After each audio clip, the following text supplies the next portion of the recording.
Hello friends, स्वागत है आप सबका अपने channel learn and grow with DK पे। तो अभी हम लोग क्लास 9th की जो सर्वांग समता चैप्टर है उसे शुरू करने वाले हैं। तो उससे पहले हमें ये समझना होगा कि सर्वांग समता का मतलब क्या होता है, सर्वांग सम आकृतियाँ क्या होती हैं। ठीक है, तो आइए शुरू करते हैं इसको। और आप सर्वांग सम आकृति का मतलब ये समझिए कि दो आकृतियाँ बिल्कुल एक बराबर हो, एक जैसी नहीं, एक बराबर। जब एक बराबर है तो एक जैसी हो ही जाएंगी, लेकिन जब एक जैसी का बात आएगा तो उसे हम 10th क्लास में पढ़ेंगे समरूपता, यानी एक रूप का सेम टू सेम दिखेगा लेकिन छोटा बड़ा हो सकता है। लेकिन यहाँ सर्वांग समता का मतलब छोटा बड़ा नहीं है, एक जैसा नहीं, बिल्कुल एक बराबर। ठीक है, जैसे बहुत सारी ज्यामितीय आकृतियाँ हम यहाँ पे डिस्कस करेंगे। जैसे ये अच्छा से दिखाई देगा नहीं तो हम इसका यूज करते हैं।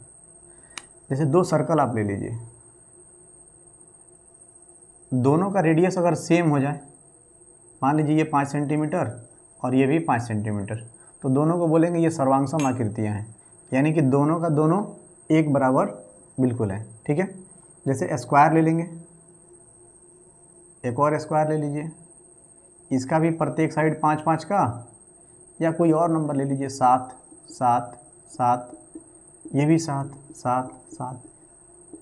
तो दोनों वर्ग अगर इनका भुजा बराबर है तो इनको हम लोग बोल देंगे सर्वांगसम आकृति। ठीक है, तो हमको ना वर्ग पढ़ना है, ना सर्कल पढ़ना है, ना आयत पढ़ना है, ना समांतर चतुर्भुज पढ़ना है, हमें पढ़ना है त्रिभुज। क्योंकि त्रिभुज में वैरायटी बहुत ज़्यादा है, समबाहु त्रिभुज, समद्विबाहु त्रिभुज, समकोण त्रिभुज, न्यून कोण त्रिभुज, अधिकोण त्रिभुज, विषमबाहु त्रिभुज, बहुत सारा वैरायटी है।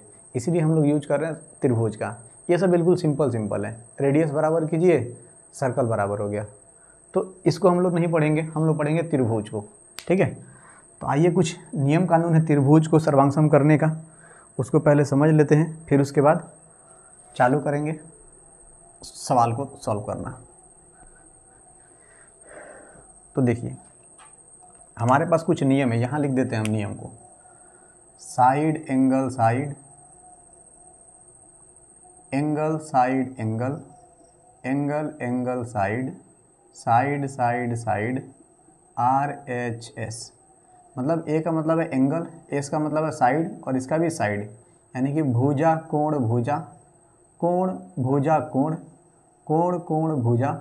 ये दोनों आपको सेम लग रहा होगा लेकिन थोड़ा सा अंतर है, बताते हैं क्या। फिर उसके बाद साइड साइड यानी भुजा भुजा भुजा, यहाँ है राइट हाइपोटेनस साइड, 90 डिग्री का कोण होना चाहिए, हाइपोटेनस कर्ण होना चाहिए, और एक कोई भी साइड ले लेंगे। तो इतना सारा रूल है। कैसे, थोड़ा देखिए इधर,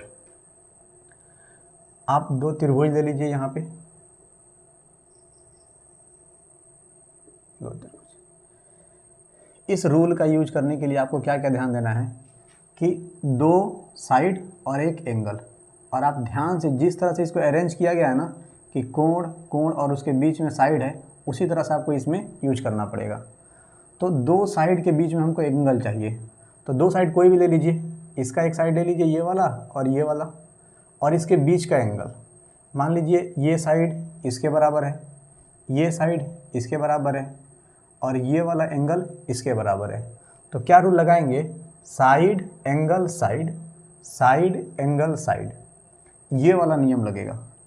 मतलब इस त्रिभुज की दो भुजाएं इस त्रिभुज के दो भुजाओं के बराबर है, और एक कोण इस कोण के बराबर है, और दोनों भुजा के बीच में होना चाहिए। ध्यान रहे, यहाँ रह जाएगा ये एंगल तो फिर गलत हो जाएगा, साइड साइड एंगल नहीं हो पाएगा।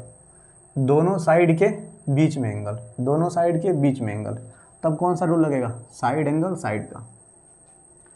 और एंगल साइड एंगल देखिए, अब मान लीजिए इसमें एंगल हटा लीजिए या रहने दीजिए इसी तरह से, हमको दो एंगल चाहिए, तो कोई दो एंगल ले लीजिए, ये वाला एंगल और ये एंगल। तो ये वाला एंगल और ये वाला एंगल, हमको साइड को कितना चाहिए, एक साइड कोई भी बराबर कर लीजिए, मन करे तो, नहीं कोई भी नहीं, बीच वाला साइड चाहिए, तो बीच वाला ये है और बीच वाला ये है, इसको हटा लीजिए आप। यहाँ पे क्या रूल लगेगा, angle side angle, angle side angle, side कहाँ का आना चाहिए, बीच में का। ठीक है, दो रूल खत्म।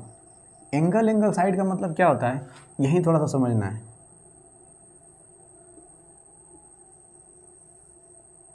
कि दो एंगल तो चाहिए, दोनों एंगल बराबर। मान लीजिए ये 70 तो ये भी 70, ये 50 तो ये भी 50। अब आपको साइड जो चाहिए ना, कहीं का साइड ले लीजिए, मन करे तो ये इसके बराबर कर लीजिए या ये इसके बराबर कर लीजिए, और ये तो अगर आ गया तो एंगल साइड एंगल लग जाएगा सीधा, यही रूल आ जाएगा एंगल साइड एंगल का। तो यहाँ आ रहा है तो ये वाला, अगर इसके बीच में नहीं आ रहा है, कोई भी दो भुजा आ रहा है तो आपको ये लिखना है, ठीक है।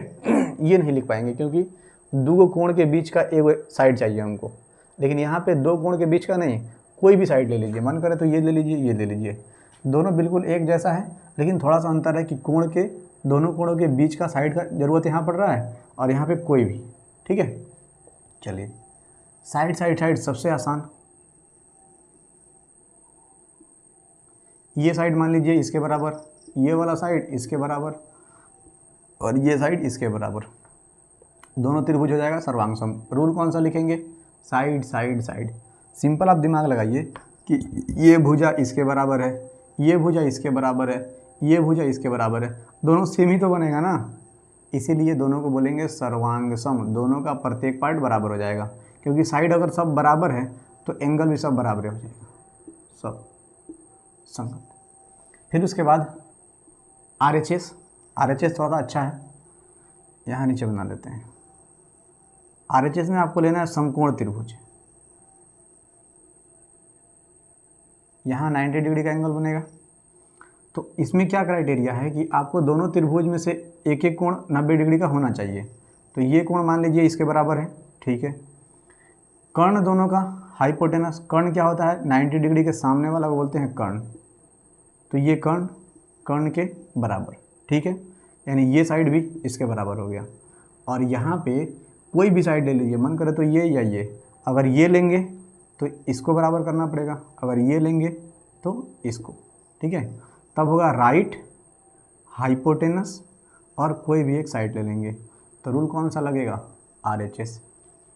और एक और बात थोड़ा सा ध्यान दे दीजिए कि अगर दोनों त्रिभुज सर्वांगसम हो गया, कॉन्ग्रुएंट हो गया, ऐसे बनाते हैं सिंबल शॉर्टकट में, दोनों अगर कॉन्ग्रुएंट है तो दोनों के बीच का जो कोरेस्पॉन्डिंग पार्ट होगा, संगत भाग होगा, ये बराबर होगा। तो ये वाला एंगल इसके बराबर, ये वाला एंगल इसके बराबर, ये वाला एंगल इसके बराबर, तो ये वाला साइड भी इसके बराबर होगा, ये वाला साइड भी इसके बराबर होगा और ये वाला साइड इसके बराबर। देखिए सारा का सारा पार्ट बराबर हो गया कि नहीं। और अभी हम लोग क्या बताएं कि सर्वांगसम त्रिभुज के संगत, मतलब सर्वांगसम उसको बोलते हैं जिसका सारा का सारा पार्ट बराबर हो, ठीक है, ठीक है। तो चलिए हम ये एग्जाम्पल मिटाते हैं और शुरू करते हैं अपना सवाल।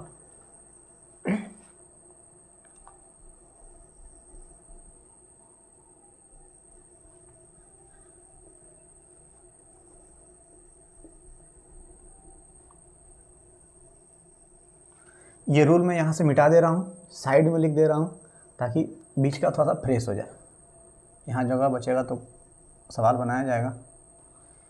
यहाँ मैं रूल लिख देता हूँ, side angle side, angle side angle, angle angle side, side side side, RHS।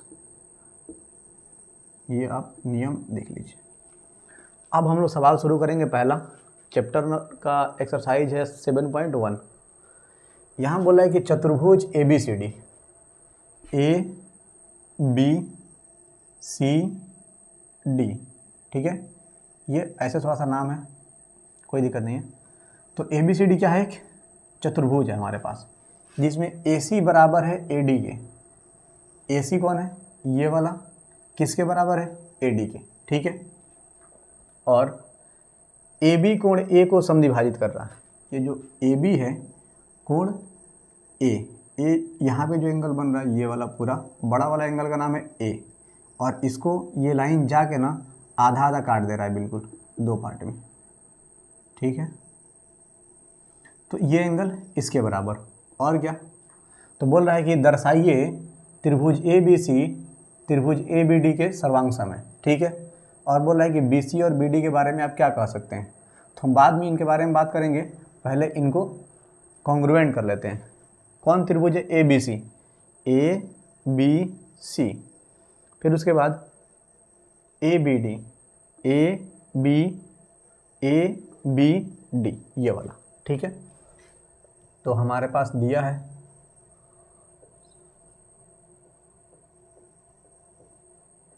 जो चीज़ दिया रहता है पहले उसको लिखा जाता है।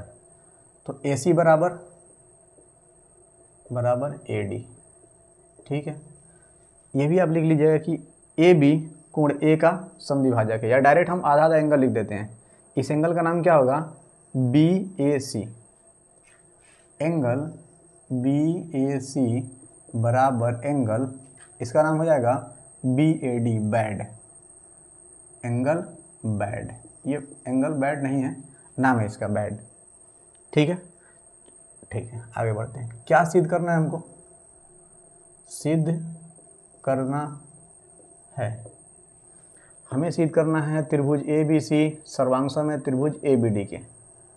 त्रिभुज ए बी सी सर्वांग सम है त्रिभुज ए बी डी के, ठीक है। और बी सी और बी डी के बारे में भी कुछ बोलना है तो बाद में बोलेंगे, अभी इनको सिद्ध करते हैं। अब चलिए प्रूफ दे देते हैं, प्रमाण। इसी त्रिभुज में प्रमाण देना पड़ेगा, तो नाम है त्रिभुज ए बी सी,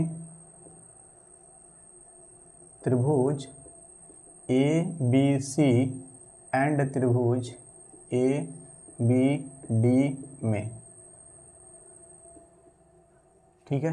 क्या दिया है हमको, ए सी बराबर दिया हुआ है ए डी के, ए सी बराबर A D.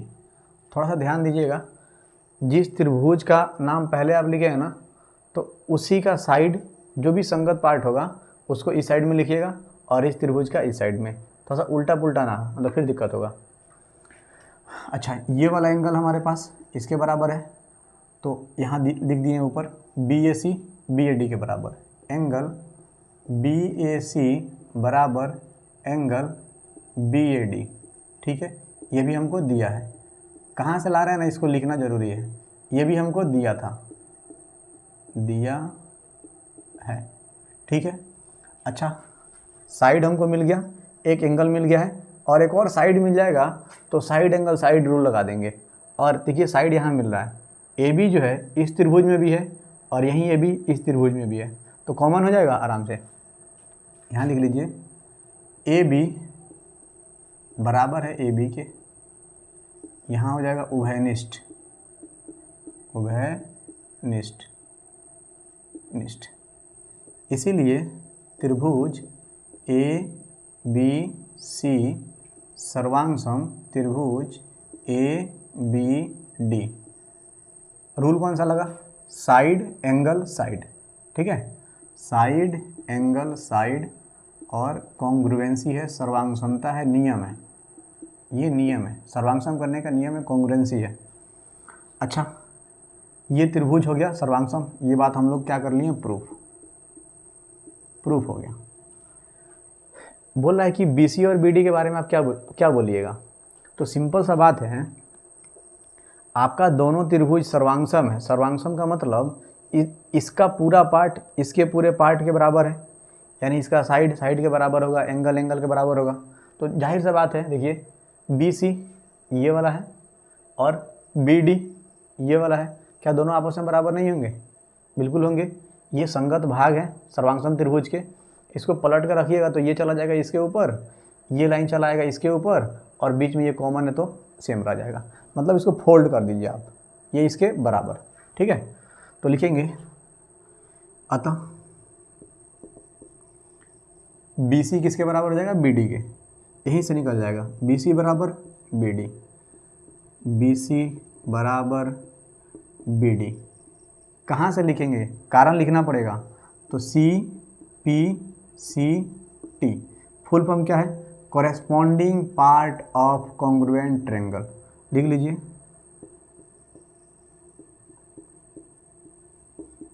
Corresponding part of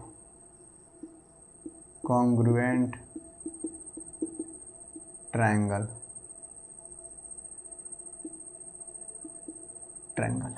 CPCT। यहाँ देखिए सर्वांगसम त्रिभुज के संगत भाग क्या होंगे, बराबर। तो हम लोग डिस्कस कर लिए कि BC और BD के बारे में आप क्या कह सकते हैं, तो BC और BD बराबर होंगे क्योंकि ये सर्वांगसम त्रिभुज के संगत भाग है। ठीक है, आशा है आपको ये सवाल बिल्कुल समझ में आया होगा। नहीं आया होगा एक बार और वीडियो देख लीजिए, पक्का समझ में आ जाएगा, गारंटी के साथ 200%।